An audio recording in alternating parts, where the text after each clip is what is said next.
పూరి జగన్నాథ్ గారు, మెహర్ రమేష్, బోయపాటి సీను వీళ్ళందరినీ మనం తక్కువ అంచనా వేస్తున్నాం. వీళ్ళకంటే పెద్ద ఆయన ఉన్నాడు ఈడ, హరిశంకర్ గారు అనే సినిమా. పవన్ కళ్యాణ్ గారు ఈ ప్రీవియస్ ఫిలిమ్స్ లో డాన్స్ చేయలేదని చెప్పేసి, మీ డాన్స్ కోసం అందరూ ఉవ్విల్లూరుతున్నారని చెప్పేసి మీరు డాన్స్ చేయండి అని చెప్పేసి సీక్వెన్స్ పెట్టి, ఫ్యాన్స్ స్టఫ్ అంటే మరి ఫ్యాన్స్ ఒకళ్ళు వస్తే సరిపోద్ది సినిమాకి.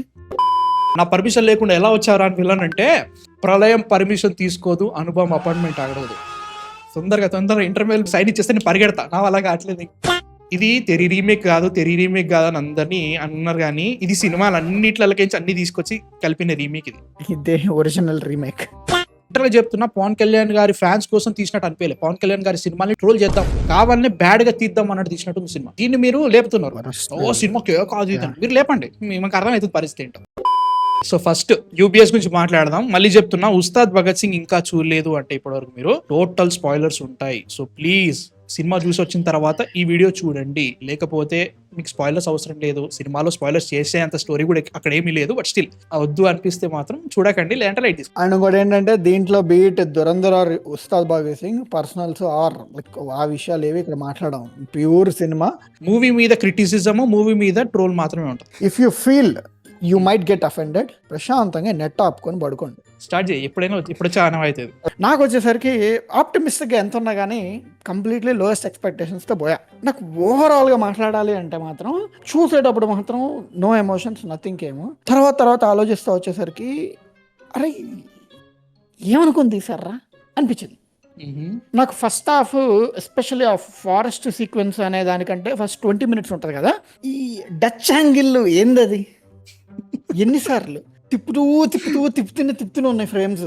అదేదో 1-2 షాట్లు చేయాలి. శంకర్ మొగ్గబోటి తిప్పినట్టుగా ఈ డచ్ యాంగిల్ ఆ గింబల్ ఉంటుంది కదా, దాన్ని బట్టి తిప్పినట్టు అయిపోయింది పరిస్థితి. అది నాకు పిచ్చ ఇరిటేటింగ్ అనిపించింది. అంటే స్టోరీ నుంచి పక్కా బయటికి పట్టుకెళ్ళిపోయింది. ఆ తర్వాత రైటింగ్, ఒక్కొక్క డైలాగ్ ఎలా ఉందంటే అంటే గ్రాంధికం అనొచ్చా, లేదంటే ఇంకా ప్రాపర్ రాజా అది అదే ఆ విజువల్ ఆర్ మనకి ఆ సినిమాని చెప్పే విధానం బట్టి ఆ డైలాగ్స్ సపోర్ట్ చేస్తాయి. ఇక్కడ ఎలా ఉందంటే విజువల్స్ ఒకలా ఉంటున్నాయి, or the way cinema carry అయ్యేది ఒకలా ఉంటుంది, డైలాగ్స్ అన్నీ ఏమో ప్రాస కొట్టుకుంటూ వెళ్ళిపోతున్నాయి.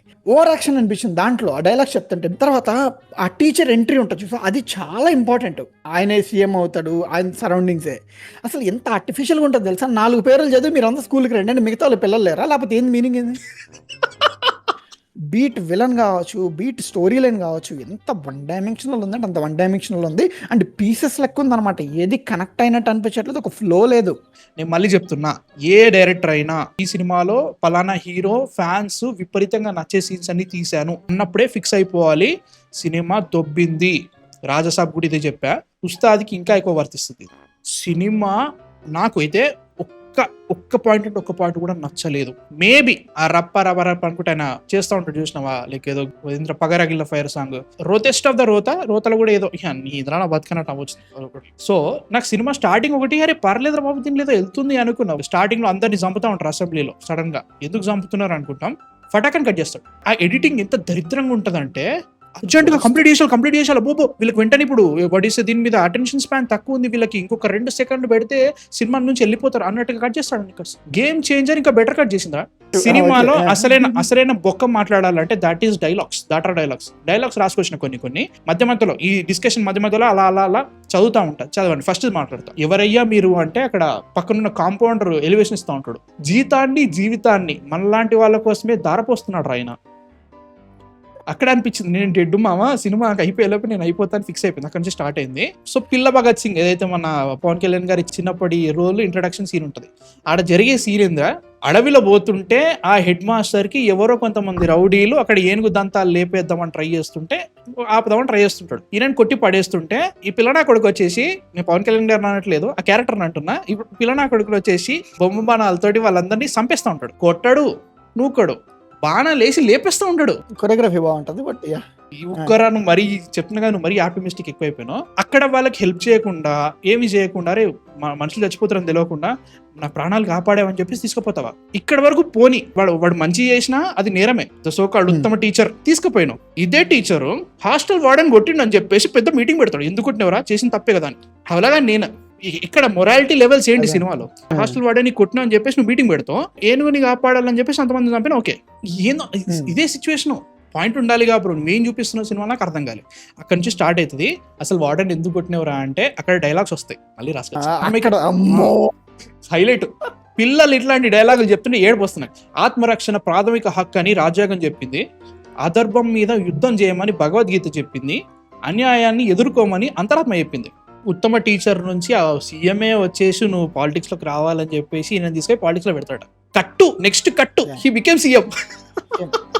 నువ్వు ఎంత దాకా వచ్చావు కొడుకుని చెప్పితే వాళ్ళ డాడీ రియాక్షన్ చూడాలి, పార్థివన్ రియాక్షన్లు.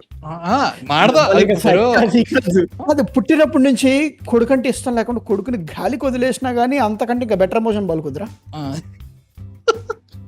నాకు అర్థం కాదు.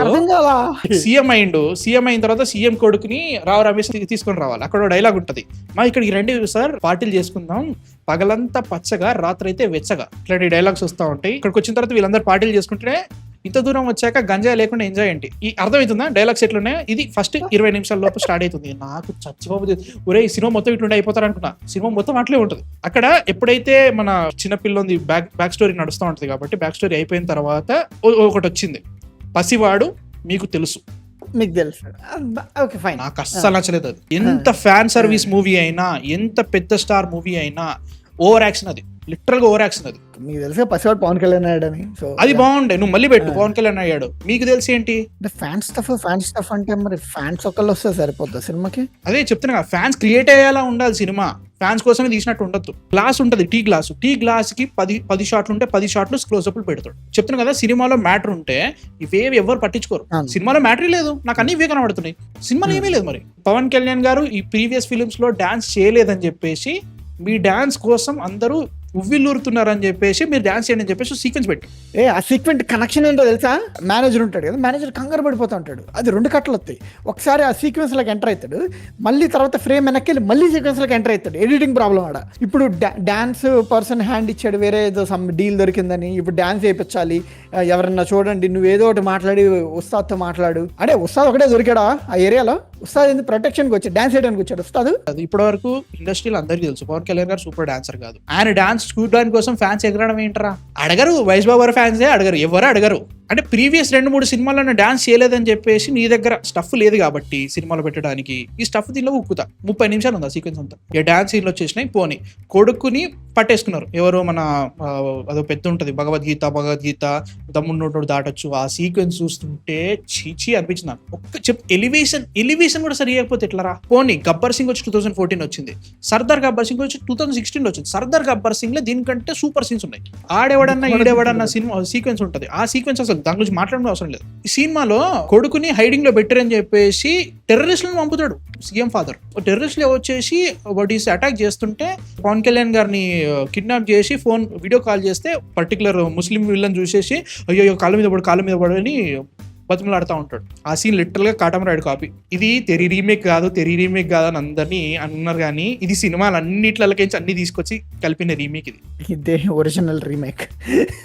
అక్కడ ఒకటే సార్ చేసింది ఇదంతా అన్నట్టుగా రివీల్ అయిపోతుంది కదా. Ex forest officer Singayya reporting sir అంటాడు Rao Ramesh. Ex forest officer ఏంట్రా, ex forest officer Singayya reporting sir తర్వాత ఆయన ఇదంతా ప్లాన్ చేసిందే ఉస్తాద్ అన్నట్టుగా వాళ్ళ చిన్న కొడుకు ఎలివేషన్ ఇస్తా ఉంటాడు.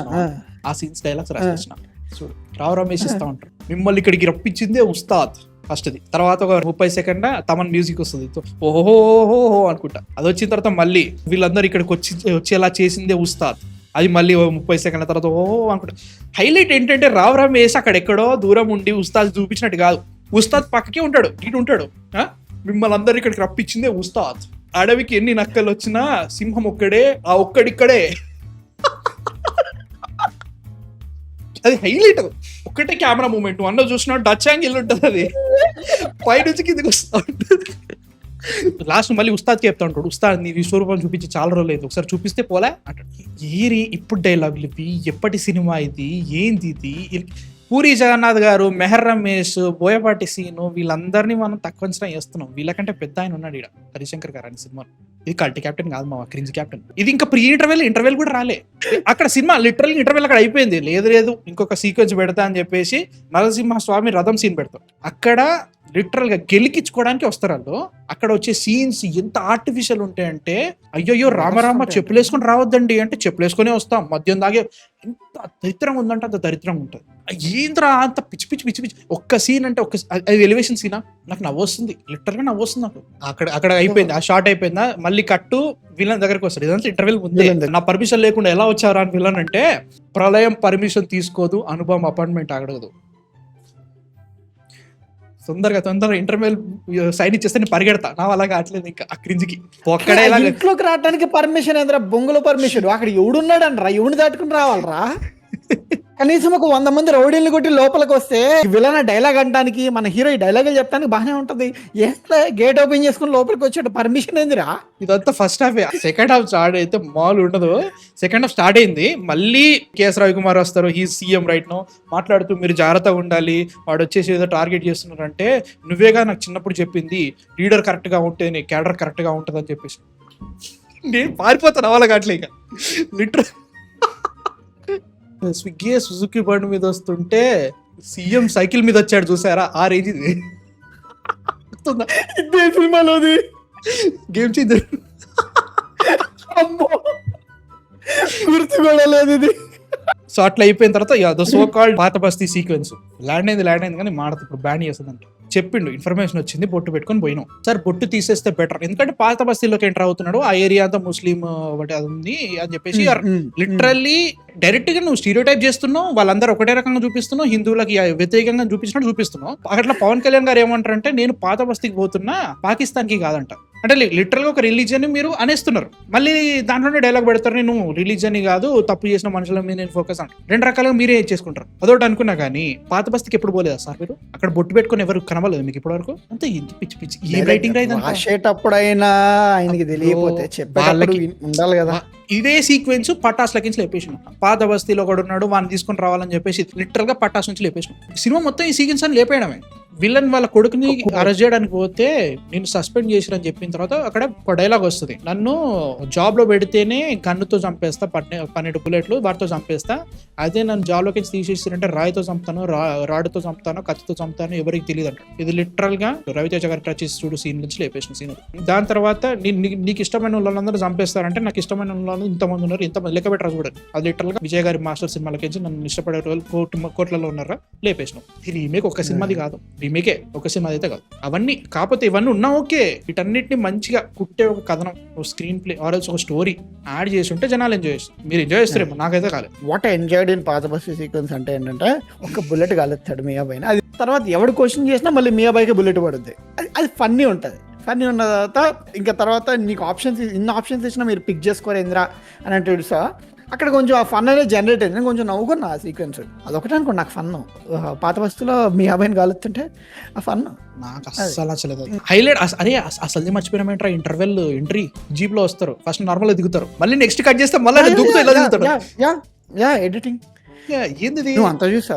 ఓపెనింగ్ సీక్వెన్స్ ఉంటుంది, పవన్ కళ్యాణ్ గారు జీప్ డోర్ అన్లాక్ చేసి డోర్ మీద కాలు పెట్టి జీప్ ఇంకా రొటేట్ అయితే ఉంటుంది, ఇంకొక షాట్ లో జీప్ డోర్ క్లోజ్ అయి ఉంటుంది. అంత కంటిన్యూటీ అది కనబడలేదు నాకు. ఇది కనబడింది, ఆల్రెడీ ఎంట్రీ అయిపోయింది, మళ్ళీ ఎందుకు దీను, అది కూడా దూకే దిగాలి, ఫస్ట్ ఒక పెట్టచ్చుగా. ఏట్రా అది ఇట్లా అనిపించదు అంటే, లైక్ ఇది లిటరల్ చెప్తున్నా, పవన్ కళ్యాణ్ గారి ఫ్యాన్స్ కోసం తీసినట్టు అనిపించలేదు. పవన్ కళ్యాణ్ గారి సినిమాని ట్రోల్ చేద్దాం, అట్లా తీద్దాం అన్నట్టు తీసినట్టుంది. లిటరల్ గా కావాలనే బ్యాడ్ గా తీద్దాం అన్నట్టు తీసినట్టు సినిమా. దీన్ని మీరు లేపుతున్నారు, ఓ సినిమా కాదు మీరు లేపండి, మీకు అర్థమవుతుంది పరిస్థితి ఏంటో. మీకు అర్థం కావట్లా ఇప్పుడు ఇలాంటి films. No disrespect on the art, but still ఈ ఫిలిమ్స్ ఇప్పుడు కాదు, ఒక 20 ఏళ్ల క్రితం కూడా రావాల్సినవి కాదు. కాంటెంట్ అనేది ఇంపార్టెంట్. స్టోరీ లేదు కదా, స్టోరీ లేకపోతే సినిమానే లేదు. అది ఎలివేషన్స్తో కమర్షియల్ ఎలిమెంట్స్తో నింపుకొని హిట్ అవ్వచ్చు. అలా అని చెప్పేసి లిటరల్లీ దీని 10 మంది వచ్చారనుకుంటే 10 మంది కాల్చుకున్నారు లాస్ట్లో. ఎన్ని సినిమాల్లో చెప్పు, ఒక కమర్షియల్ ఎంటర్టైనర్ హిట్ అయిందని 10 కమర్షియల్ సినిమాలు తీసి 10 మంది కాల్చుకున్నారు. చెప్తున్నా ఇప్పుడు ఆల్రెడీ చెప్పిన మన పాత బస్తీ బొట్టు పెట్టుకోవడం తీసేస్తే బెటర్. అట్లాంటి ఇంకో 2 సీన్స్ ఉన్నాయి సినిమాలో. భారత్ మాతాకి జై అంటే నాకు ఆ సీక్వెన్స్ ఎంబెడ్ చేయడం ప్రాబ్లం కాదు, కానీ అవుట్ ఆఫ్ నోవేర్ వస్తుంది అది. బయట మనుషులు ఎవరు అట్లా మాట్లాడరు, ఎవ్వడు అట్లా మాట్లాడు. ఎంత దరిద్రంగా ఉందంటే లిటరల్ గా నువ్వు రెచ్చగొడుతున్నావు ఆడియన్స్ ని. ఆ సీన్స్ లో నువ్వు రెచ్చిపోయిన దానికి సొల్యూషన్ ఇచ్చేది ఎవరు? పవన్ కళ్యాణ్. అదే రైటింగ్. లెట్స్ అది జరిగింది అనుకో, బెటర్ గా ఎంబెడ్ చేయటం ఏం చెప్పు. చేస్తే ఏంటి లైక్ ఒక సీక్వెన్స్ ఒక జరుగుతున్నాయి కదా, వీళ్ళు వెళ్తున్నారు కదా ఒక 4 లొకేషన్స్కి సపరేట్గా తీసుకొచ్చి ఏదో ఫాస్ట్గా రాసేద్దామని చెప్పేసి ఒక 5 నిమిషాల్లో రాసేసేసి తీసేసినట్టు ఆ సీక్వెన్స్ నాకు దానికి దీనికి సంబంధమే లేదు సినిమాకి. అది వచ్చేసి చెప్తున్నా బ్రో, పొలిటికల్ సిచ్యువేషన్స్ ఇవన్నీ ఇన్వెంటో యాడ్ చేద్దాం, ఆయన మళ్ళీ బయటకు వచ్చి ఏం చెప్తారు లేదు అవన్నీ అన్నాడు. నేను ఈ సినిమా గురించి మాట్లాడుతున్నా. మళ్ళీ కడుక్కునే నీళ్ళ కోసం అడుక్కునే పొజిషన్ లో ఉన్న మీ కంట్రీ ఎక్కడ, మా ఇప్పుడు మీ కంట్రీ కోసం సంథింగ్ ఆ డైలాగ్ ఉంటాయి. అదే ఎట్లుందంటే ఇప్పుడు ఆ డైలాగ్ పెట్టడం ప్రాబ్లం కాదు, ఈ ఫిల్మ్ లో అవసరం యాక్చువల్లీ ఏది అవసరం లేదు సినిమాలో. టెర్రరిస్టులతోటి ముచ్చట ఏంటరా హైలైట్. అది టెర్రరిస్టులు అందరూ నల్లమల్ల అడవిలో ట్రైనింగ్ తీసుకుంటారు. Sriram Maganti is terrorist. ఆయన ఏంటంటే లాస్ట్ లో మళ్ళీ ఆపరేషన్ దురంధర్ అన్నట్టుగా దురంధర్ వచ్చేసి ఇలా తప్పిస్తారు. నాకు అర్థమైపోయింది, అర్థమైంది నాకు అర్థమైపోతుంది ఆ పరిస్థితి ఏందో ఏం జరగబోతుందో. కాకపోతే ఆయన వీళ్ళని నేను టెర్రరిస్ట్ అని నమ్మేయడానికి కొన్ని యాక్షన్ ఎక్స్ప్రెషన్స్ పెడతాడు శ్రీనాథ్ మాగంటి. నాకు మస్తు అనిపిస్తాడు, ఆయన యాక్టింగ్ కూడా మంచి అనిపిస్తుంది. ఆయన డబ్బింగ్ లేదు, ఎవరో డబ్బింగ్ ఇస్తున్నారు, ఎక్స్ప్రెషన్స్ ఉంటా ఉంటాయి. హైలైట్ ఏంటంటే మిమ్మల్ని చూడాలని అని ఆతృత హోతాహే బాయ్ అన్నట్టుగా డైలాగ్స్ ఉంటా ఉంటాయి. సగం తెలుగు సగం హిందీ ఉంటాయి. ఒరే ఆ పేరు రా నన్ను సాపాకరా. ఇంకా హైలైట్ రేప్ సీక్వెన్స్ జరుగుతుంది సినిమాలో. చెరి నుంచి లేపేసిండు, దాన్ని దారుణంగా చూపించిండు. ప్రాబ్లం ఏంటో తెలుసా, నాకు ఎమోషన్ వర్కౌట్ కాదు. వాడిసే వాళ్ళందరూ ఈ అమ్మాయిని అటాక్ చేయడము ఇవన్నీ చేయడం, అది దారుణంగా చూపిస్తున్నాడు. దారుణాలు కనబడుతున్నాయి, నాకు ఎమోషన్ రావట్లేదు. బికాస్ అదంతా కూడా కోపడు తీసినట్టు నాకు రావాలి ఒరిజినల్ గా. దానికంటే ముందు సీక్వెన్స్ జరుగుతుంది. ప్రెస్ వాళ్ళందరూ వచ్చేసి పవన్ కళ్యాణ్ గారి మీద పడిపోతా ఉంటారు. దాంట్లో ఒకడు అంటూ ఉంటాడు, వారం నుంచి స్పైసీ న్యూస్ లేదు సార్, మీరు తొందర చెప్పండి మేము స్పైసీ న్యూస్ యాడ్ చేస్తాం. ఆ టైంలో పీకాలి కదా అట్లా అనుకున్నా కానీ మాట్లాడేసి వస్తారు కదా. అమ్మాయితో మాట్లాడిన తర్వాత వచ్చిన తర్వాత ఇంకోటి అడుగుతాడు, సార్ నిజంగానే రేపైనా లేకపోతే ఈ అమ్మాయి కావాలనేనా అన్నట్టు ఆ డైలాగ్. అంటే అక్కడ సిచ్యువేషన్ ఏంటి, నువ్వు చెప్పాలనుకునేది మీడియా వాళ్ళందరూ ఇట్లాంటి క్వశ్చన్స్ అడుగుతున్నారనా, ఆర్ఎల్స్ అక్కడ సిచ్యువేషన్ ని జనాలు అసలు సీరియస్ గా తీసుకోవట్లేదనా, లేకపోతే వీళ్ళని కావాలని రెచ్చగొట్టాలి ఆడ పవన్ కళ్యాణ్ గారు ఏదో మాట అదేనా? ఆ సీన్స్ కూడా ఇప్పుడు లెస్ చేస్తే ఏదైతే రేప్ సీన్ జరుగుతుందో సినిమాకి దానికి ఏమైనా సంబంధం ఉందా? శ్రీలీలాని పట్టుకున్నారు కాబట్టి ఒరే దానికి సినిమాకి సంబంధం లేనట్టు చూపిస్తా ఉంటారు. ఇప్పుడు లెస్ చేస్తే శ్రీలీలాకి ఏదైతే అటాక్ చూపించారో ఆల్రెడీ మీద చేసింది, ఎలివేషన్ ఇచ్చింది, దాన్ని తీసుకొచ్చి వాటి ఇస్తే వీళ్ళు పాత బస్తీలు ఆరల్స్ అక్కడికి వెళ్ళి వీళ్ళు చేస్తుంటే వాడు వచ్చి అటాక్ చేయడానికి ట్రై చేసాడు. ఇదంతా కామెడీగా చూపించినావు కదా. ఆమె మీద జరిగిందంతా కామెడీగా జరిగించి పక్కోళ్ళకి జరిగేది మాత్రం అంత సీరియస్ ఎందుకు వస్తుంది? రెండు థ్రెట్సే కదా. ఒకరిని చంపేస్తాను ట్రై చేసినప్పుడేమో అది కామెడీ అవుతుంది, ఇంకోరి మీద ఇట్లాంటి అకైత్యం జరిగితే మాత్రం సీరియస్ అవుతుంది. అది హీరోయిన్ మీద కాలేదు కాబట్టి అయింది, అంతేనా? ఇంకా శ్రీలీల దగ్గరికి రాలేదు. అది ఏదో మనం సపరేట్ గా వాంటెడ్లీ అవాయిడ్ చేస్తున్నట్టుంది. డాడీ డాటర్ రిలేషన్షిప్ కనబడింది అక్కడ. లిటరల్ గా ఒక టెర్రరిస్ట్ గర్ల్స్ హాస్టల్లోకి వెళ్తే ఎలాంటి బిఎస్ఎఫ్ కి పంపించలేదు, ఆర్ఎల్స్ సెక్యూరిటీ ఫోర్సెస్ ఉంటాయిగా వాళ్ళని తెప్పియలేదు, ఎమర్జెన్సీ సిచ్యువేషన్స్ ఉన్నట్టు వాళ్ళు రాలేదు, మీడియా రాలేదు, ఎవరు రాలేదు. పవన్ కళ్యాణ్ గారు ఒకరే ఒక పిస్టల్ పట్టుకొని హాస్టల్ దగ్గరికి అని వెళ్ళి ప్రతి రూమ్ దగ్గరికి వెళ్ళి టెర్రరిస్ట్ తిరుగుతున్నాడు మీరు డోర్ క్లోజ్ చేసుకోండి అని చెప్పేసి పోతా ఉంటాడు. పోనీ వాట్సాప్ మెసేజ్ ఒకటి ఇంట్రెస్టింగ్ కనిపించింది, ఓకే అది ఇచ్చిన నెంబర్ ఇచ్చినది ఇచ్చేసిన అయిపోయింది. హీరోయిన్ పవన్ కళ్యాణ్ గారిని చూసి లవ్ లో పడిపోయింది. వీళ్ళిద్దరి మధ్యలో లిటరల్ గా నువ్వు సినిమాలోనే అడిగినా కానీ, మీ చదువుతుంది మీ కాలేజ్ స్టూడెంట్, ఈయన చాలా పెద్ద పోలీస్ ఆఫీసర్ ఏసీపీ అయిండు, చాలా రోజులు అయింది. 40 years ఉంటాడా పవన్ కళ్యాణ్ గారి దీంట్లో? కనబడుతున్నా 40 years కనబడుతున్నా హీరోయిన్. నాకు అది కనబడుతుంది లిటరల్ గా. మధ్యలో తొలి ప్రేమ సాంగ్ తీసుకొచ్చి పెట్టినావు, ఎందుకు పెట్టినావు? You have DSP, you have Thaman, ఇద్దరు ఉన్నారు, సాంగ్ కూడా పెట్టొచ్చుగా. తొలి ప్రేమ సాంగే ఎందుకు వచ్చింది? చెడగొట్టడానికి తప్ప. నైట్ హెల్మెట్ లేకుండా పోతుంటే ఉస్తాద్ తాలూకా అని వదిలేస్తారు. ఆ ఉస్తాద్ తాలూకా ఎందుకు వచ్చింది? పిఠాపురం ఎమ్మెల్యే గారి తాలూకా, అదేగా. అక్కడ వీళ్ళు రూల్స్ బ్రేక్ చేస్తూ ఉస్తాద్ తాలూకా అని చెప్పుకుంటూ తప్పించుకుని తిరుగుతుంటే ఇది really put a bad shape. ఇవేవి కనబడవా మీకు? సినిమా బాగుంది అనేస్తారు బ్రో. అరే శ్రీలీల డెత్ సీన్ అసలు మాట్లాడలే. నేను నవ్విన థియేటర్లో, నేను నవ్విన లిటరల్గా. అందరు కామ్గా చూస్తున్నారు, ఫటాకని చచ్చిపోయింది, నేను నవ్విన. వాడు పక్కన నన్ను చూస్తున్నాడు, వాడు అప్పటివరకు పవన్ కళ్యాణ్ సీన్ వచ్చినప్పుడల్లా ఎగురుతున్నాడు, నేను నవ్వుతుంటే వీడేంటి ఇట్లా నవ్వుతున్నాను చూసాడు. నేను చూసినా మనం చూసుకుంటూ నవ్వుతున్నాడు. లిటరల్ చేయండి. నేను హైట్ అని చెప్పట్లేదు, నిజంగా నేను నవ్వినాడు. దీని చంపుడురా, నేను ఇక్కడ ఏ కర్మని ఇస్ బ్యాక్ అని ట్వీట్ పెడదాం అనుకున్నా. కన్మని బెటర్ చచ్చిపోయిందిరా అంటే కన్మని అంటే నేను వెళ్ళి చచ్చిపోతా అని చెప్పేసి దీంట్లో అసలు ఆ ఛాయిస్ కూడా ఇవ్వలేదు. అది చూసేసి నవ్వుతారని చెప్పేసి ఇట్లా తీసేసినట్టు లేపేసినట్టు నాకు అదే అనిపిస్తుంది. తాళి కట్టే టైంకి ఫాట్స్ హెడ్ షాట్, టూ మచ్ అది comedy. You forgot the main villain Thaman. Thaman try చేసిండు బ్రో బేబీ జాన్ మ్యూజిక్ లోపేసి 10 రోజులు. రేపేయటం కాదురా, ఒక ఫ్లో ఉండదురా థీమ్ కి. అరే ఆ ఫ్లో అంట, అరే చెప్తున్నా ఒకటి చెప్పేస్తా, సింపుల్ చెప్పేస్తా. తమన్ పరిస్థితి ఏంటంటే 12 రోజుల ముందు కాంటాక్ట్ అయ్యారు. Ustaad Bhagat Singh total cinema music కొట్టాలి, ఏం చేస్తావయ్యా అంటే ఆయన సినిమా మొత్తానికి ఒక సాంగ్ పెట్టుకున్నాడు.